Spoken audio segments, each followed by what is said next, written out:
I realize this is very negative. I know it's very cynical. But who gets along well enough with anyone else to get anything going up there? Who? Well, the problem isn't leadership. The problem is, you know, who. So, for instance, one of the complaints you hear from Republicans, well, the president won't negotiate. Well, who's he supposed to negotiate with? John Boehner doesn't, if he's not going to move a bill, he seems to be violating even the Hastert Rule, the majority of the majority. You talked to a lot of people watching Capitol Hill last night, and there were a majority of Republicans that would have just simply passed a 3-week, 4-week budget funding bill. This is not, I mean, he went down that, this is a new rule, I guess. Maybe we'll call it the Ted Cruz rule or the Tea Party rule or the Boehner rule, which is don't go to the floor unless you have all the votes in one party to get what you want.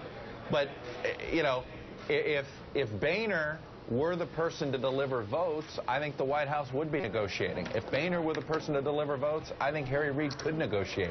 But the fact is he's not. You know, there was a joke around the White House. They said, okay, we'll start negotiating. I guess we'll call up Ted Cruz. So Chuck, because he controls more House votes than John Boehner. So Chuck, is John Boehner's specific problem, his biggest problem is that he has a group of Republicans who he cannot control in his own caucus who don't know the difference between the word defeat a piece of legislation or destroy a presidency. What's their objective? And this is where those sympathetic to Boehner will say he's tried an education strategy with this group. But, you know, if you put up a sign that says a road is a dead end, if you look down the street and see the brick wall that shows you the road is a dead end, I think I've done this analogy before, with this group, and this is why they did what they did last night, Boehner apologists will say you actually have to get in the car and drive into the brick wall so they see, oh, that's a dead end. Okay, now that the car is on fire, now that you can't drive the car, now that the wall is still up, okay, now we'll get it. I mean, that is sort of how this seems to work. And I got to tell you again, talking the old bulls, the older Republicans, the more experienced Republicans, also Bob Costa's hearing the same thing.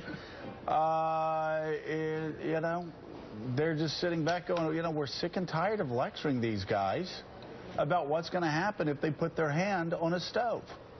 And at some point, you just got to say, okay, put your hand on the stove. And afterwards, don't come crying to me because it got burned. And, Joe, there's members, too.